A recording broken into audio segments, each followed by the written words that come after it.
அஸ்ஸலாமு அலைக்கும் வரஹ்மத்துல்லாஹி வபரகாத்துஹ். அல்லாஹ் நேசிக்கிறான். அல்லாஹ் யாரை நேசிக்கிறான்? அல்லாஹுடைய தூதர் ஸல்லல்லாஹு அலைஹி வஸல்லம் அவர்கள் சொன்னார்கள், யாரை அல்லாஹ் நேசிக்கிறானோ, கேளுங்கள், யாரை அல்லாஹ் நேசிக்கிறானோ அல்லது எந்த ஒரு சமூகத்தை அல்லாஹ் நேசிக்கிறானோ அவர்களை அல்லாஹ் என்ன செய்வான்? சோதிப்பான். சுப்ஹானல்லாஹ். பாவிகளுக்கு மட்டும்தானே அல்லாஹ் சோதனையை கொடுக்க வேண்டும். ஏன் நல்லவர்களை அல்லாஹ் சோதிக்கிறான் என்றால், ஆதம் அலைஹிஸ்ஸலாம் முதற்கொண்டு அல்லாஹுடைய தூதர் முஹம்மது ரசூலுல்லாஹ் ஸல்லல்லாஹு அலைஹி வஸல்லம் வரை எல்லா நபிமார்களையும் ரசூல்மார்களையும் அல்லாஹ் சோதித்திருக்கிறான். அல்லாஹுடைய தூதர் சஃபாவுடைய மலையின் மேல் ஏறி அல்லாஹுடைய தூதருடைய நபித்துவத்தை தொடங்கும் போதே எதிரிகள் சொன்னார்கள், தப்பன் லக யா முஹம்மத், முஹம்மதே உங்களுடைய கரம் அழியட்டும் என்று சோதனை ஆரம்பித்தது. தூதர் மரணிக்கக்கூடிய கடைசி தருவாய் சொன்னார்கள், உங்கள் இருவருக்கு கொடுக்கப்பட்ட நோயின் வேதனையை அல்லாஹ் எனக்கு கொடுத்திருக்கிறான் என்று. முன்பின் பாவங்கள் மன்னிக்கப்பட்ட அந்த நபியை ஏன் அல்லாஹ் நபித்துவத்துடைய எல்லா ஆண்டுகளிலும் சோதித்தான்? அல்லாஹுடைய தூதர் ஸல்லல்லாஹு அலைஹி வஸல்லம் இந்த கேள்விகளுக்கெல்லாம் ஒரே ஹதீஸில் பதில் சொன்னார்கள். அல்லாஹுடைய தூதர் ஸல்லல்லாஹு அலைஹி வஸல்லம் அவர்கள் சொன்னார்கள், இந்த பூமியிலேயே அதிகமாக சோதிக்கப்பட்டவர்கள் பாவிகள் என்று சொல்லவில்லை, நபிமார்கள் தான். அவர்களுக்கு பிறகு அவர்களை பின்தொடர்ந்தவர்கள். ஏன் அல்லாஹ் சோதிக்கிறான்? ஒரு இறை நம்பிக்கை கொண்டவனுடைய மார்க்கம் தீன் எந்த அளவு இருக்கிறதோ அந்த அளவு அல்லாஹ் சோதனைகளை உறுதியாக்குவான். ஒரு இறை நம்பிக்கை கொண்டவனுடைய மார்க்கம் எவ்வளவு எளிதாக இருக்கிறதோ அவ்வளவு எளிதாக சோதனை வரும். என்ன அர்த்தம்? ஒரு முஃமினுக்கு சோதனையின் பலம் எவ்வளவு உறுதியோடு இருக்கிறதோ அந்த அளவு அவனுக்கு அது அருட்கொடை. ஒரு முஃமினுக்கு சோதனைகள் அருட்கொடை. ஏன் அல்லாஹுடைய தூதர் அந்த ஹதீஸுடைய இறுதியில் சொன்னார்கள், அல்லாஹ் அவனை விடுவதில்லை சோதிக்காமல். எந்த அளவு என்றால், அவனுடைய பாவங்கள் இல்லாமல் அவன் இந்த பூமியில் வாழக்கூடிய சூழல் ஏற்படும் வரை அல்லாஹ் அவனை சோதித்துக் கொண்டே வருவான். அல்லாஹ் அக்பர். சோதனைகளை கொடுத்து கொடுத்து கொடுத்து அல்லாஹ் அவனை தூய்மைப்படுத்தி அல்லாஹ்வின் பக்கம் நெருக்கமாக்குவான். இன்னும் புரிவதற்காக சொல்லுகிறேன், இறை நம்பிக்கை கொண்டவர்களுக்கு சோதனை 3 காரணங்களுக்காக கொடுக்கப்படுகிறது. ஒன்று, அவர்களை பிரித்தறிவதற்காக. அல்லாஹ் குர்ஆனிலே கேட்கிறான், ஈமான் கொண்டோம் என்று சொல்லிவிட்டாலே அல்லாஹ் உங்களை சோதிக்காமல் விட்டுவிடுவான் என்று எண்ணிக்கொண்டீர்களா? உங்களுக்கு முன்னுள்ளவர்களையும் அல்லாஹ் சோதித்திருக்கிறான், உங்களையும் சோதிப்பான். உங்களில் யார் உண்மையாளர்கள், உங்களில் யார் பொய்யர்கள் என்று அல்லாஹ் பிரித்தறிவதற்காக. நன்றியோடு இருக்கிறாயா, நன்றி மறந்து வாழ்கிறாயா? அல்லாஹ்வை பொருந்திக் கொள்கிறாயா, அல்லாஹ்விற்கு மாறுபட்டு வெறுத்து செல்கிறாயா என்ற பிரித்தறிதலை அறிவதற்காக அல்லாஹ் அந்த சோதனையை இறை நம்பிக்கை கொண்டவர்களுக்கு கொடுத்து சோதிப்பான். இரண்டாவது, தூய்மைப்படுத்துவதற்காக. பாவங்களிலிருந்து அவர்களை தூய்மைப்படுத்தி அல்லாஹ்வின் பக்கம் நெருக்கமாக்கி பாவம் இல்லாதவராக மாற்றி அல்லாஹ்விடத்தில் அவரை நெருங்குவதற்குரிய வழிகளுக்காக அல்லாஹ் சோதனைகளை கொடுப்பான்.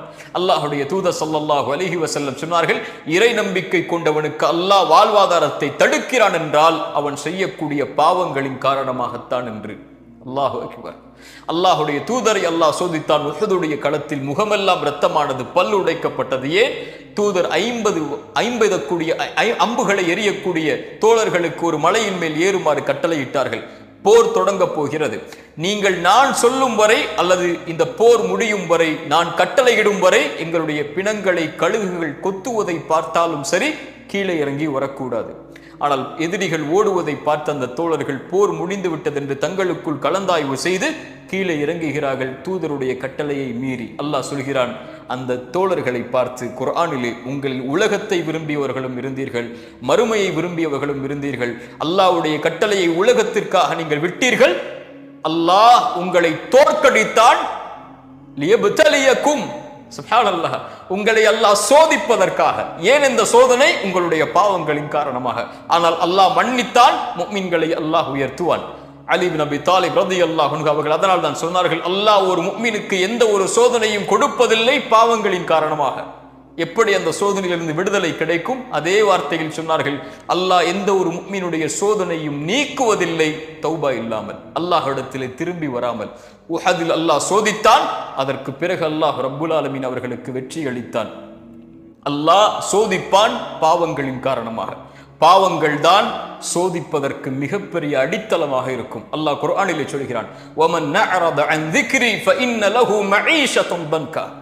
யார் அல்லாஹ்வின் நினைவை விட்டு தூரமாகி வாழ்கிறார்களோ அவர்களுக்கு அல்லாஹ் நெருக்கடியான வாழ்க்கையை கொடுப்பான். லா இலாஹ இல்லல்லாஹ்வை கூறியும் நெருக்கடி இருந்தால், லா இலாஹ இல்லல்லாஹ்வை கூறியும் உங்களுடைய வாழ்வு விசாலமாக இல்லை என்றால், சோதனைகளால், பிரச்சனைகளால், செல்வத்தால், குடும்பத்தால், உறவுகளால் என எல்லா புறமும் இருளால் சூழப்பட்டு நெருக்கடிகள் இருந்தால் அல்லாஹ்வின் நினைவை விட்டு தூரமாகி வாழ்கிறீர்களா என்று நினைத்து பாருங்கள்.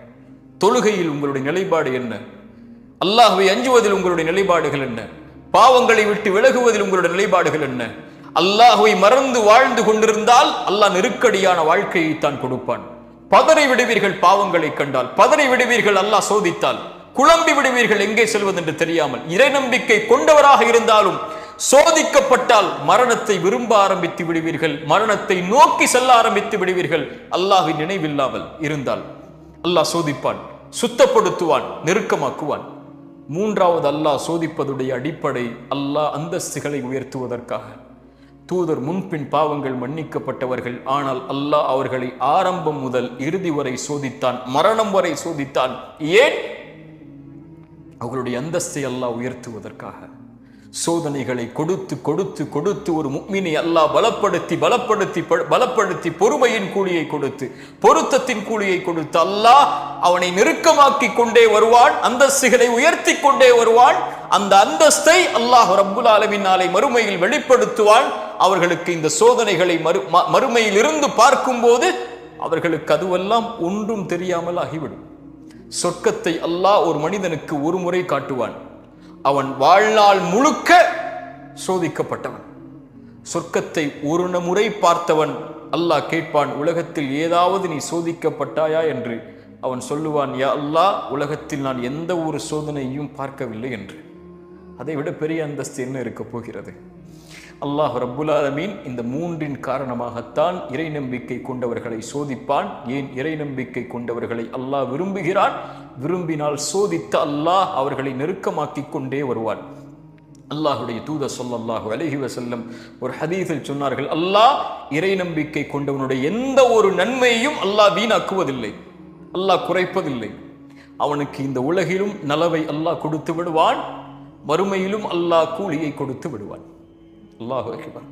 உலகத்திலும் அவனுக்கு நலவு கண்டிப்பாக நிச்சயமாக அல்லாஹ் கொடுப்பான். அந்த நன்மைக்கு பகரமாக தீமையை மட்டும் அல்லாஹ் கொடுப்பதில்லை.